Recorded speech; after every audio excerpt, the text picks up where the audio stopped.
but be happy about it no matter what.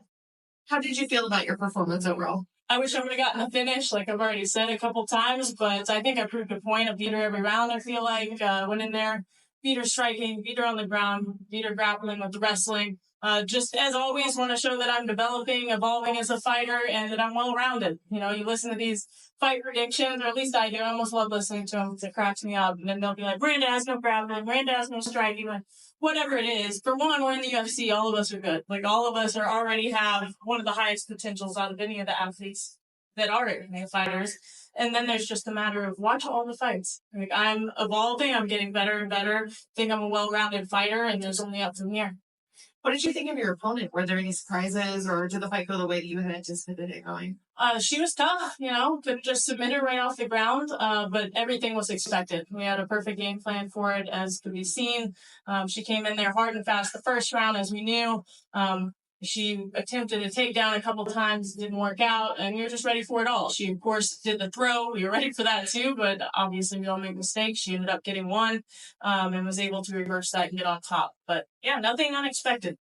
Do you ever get kind of psyched out by coaches that you see? Like, she had Cyborg in her corner. Did that give you a little bit of a pause at all, or do you think about that? Or not at all. I mean, I had elite coaches in my corner too. It's not like my coaches have no experience, and even if they didn't, it's about their coaching ability and my ability to go off of that and have my own fight IQ as well. I don't care who they have in my corner, if it's a current champ, if it's a opponent of mine, if it's a teammate of mine, I really don't care. I'm in there to fight. I'm in there to show my best potential. They aren't the people in their corners. What's the plan for you next? When would you like to fight at? Do you have an opponent in mind? I'd love to fight in October. I don't have a specific opponent in mind yet. Maybe I'll be calling out one soon enough, but I just want a top 15 opponent. I got my opponent, Tracy, taken from me to fight last weekend against Rose, who was one of my main training partners for this camp.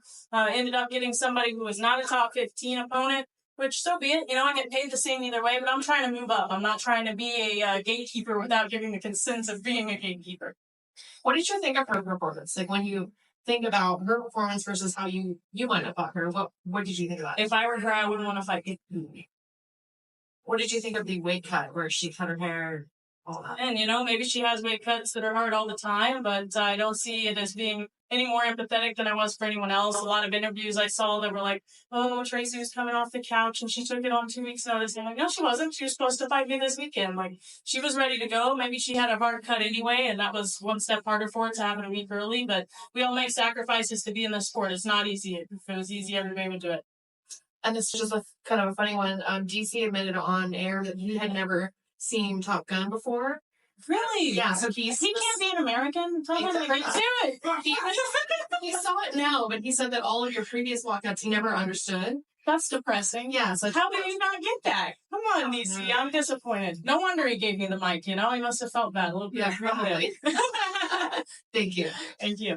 Miranda, just one. What did you think about the 28-28 or 29-28 scorecard? We were just talking about that back there. You know, she had the throw and she had an elbow, and I controlled the rest of the round, basically. So it's weird how judges are. You know, obviously it went my way either way, but had that been a closer fight, that's really frustrating. I've been robbed before pretty badly, back when I fought Macy, and it always, like, really frustrates me when that's how the judges see it, is based on 2 little moves within a whole round of fight. But to me, it's like at the same time, man, I'm going in there trying to finish it every time. I try not to give the judges any doubt anymore at all. I don't think it was before when I got robbed, but go in there and try to get the finish every second of the fight, and judge wants to see it that way. I guess we will eventually figure out some system of vetting these judges better. Thank you.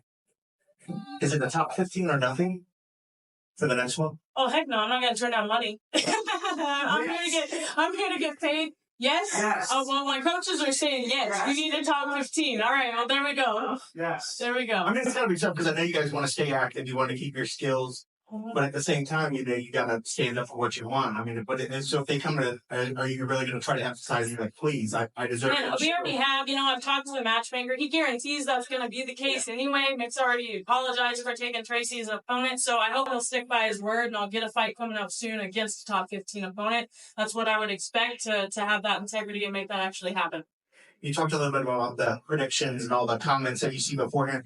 Does that ever give you put a chip on your shoulder when you come into the fights and kind of want to prove the the analysts and the experts wrong when they make these wrong predictions? Not really, but at the same time, it's always nuts to me, that these people are able to even say what they are and have people that follow them and go bet on fights based on what they say. It's like, man, go watch a fight and see if they're right or wrong about one of these people at least.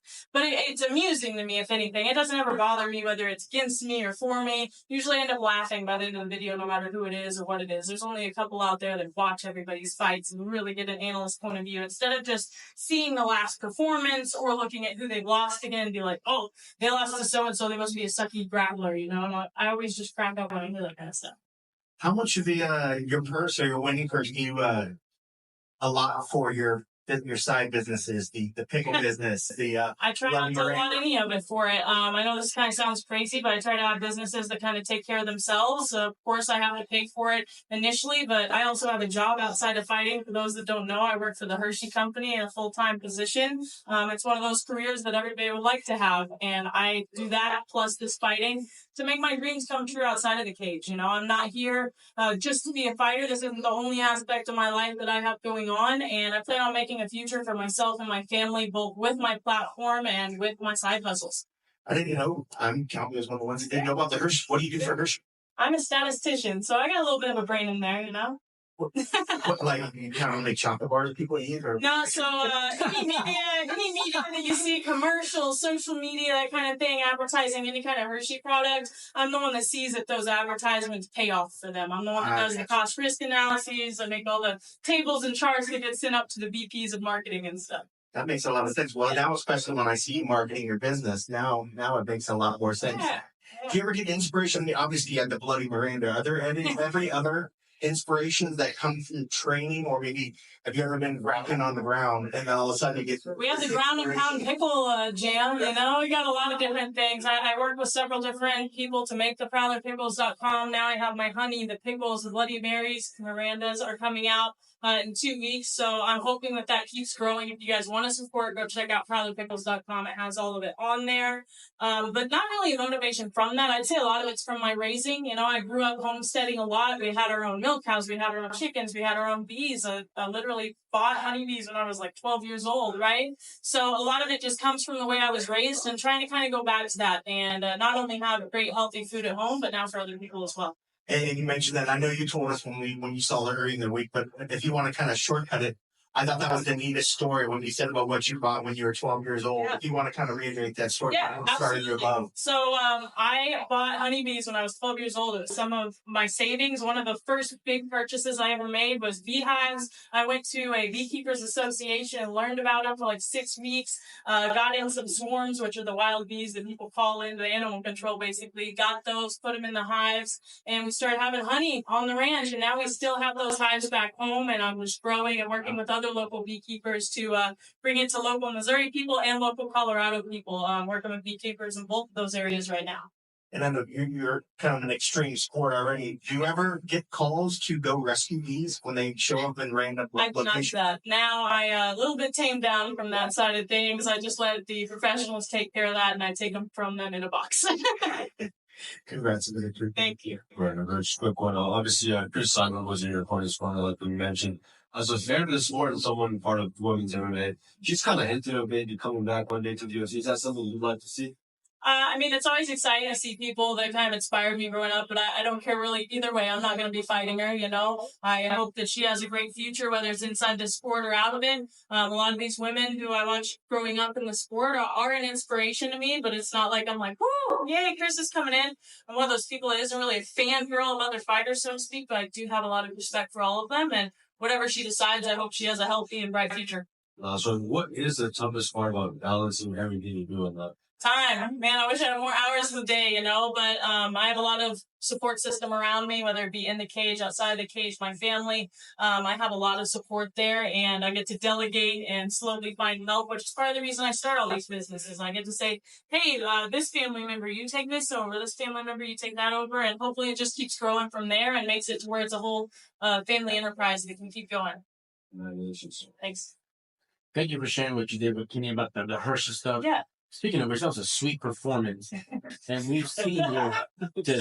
Hey, that was almost better than She Was in a Pickle, I was waiting for it. As the brand grows, whether it be business in the cage or outside, we're halfway through the year. You're hopefully getting the top 15. What's the second half of the year look like? And it better not be hopefully. I better get in the top 15. I was already number 14 with Andrea. I mean, I just put on a performance. Like, why am I not already there and stay there just because somebody else is more popular or some crap? Go ahead. Sorry.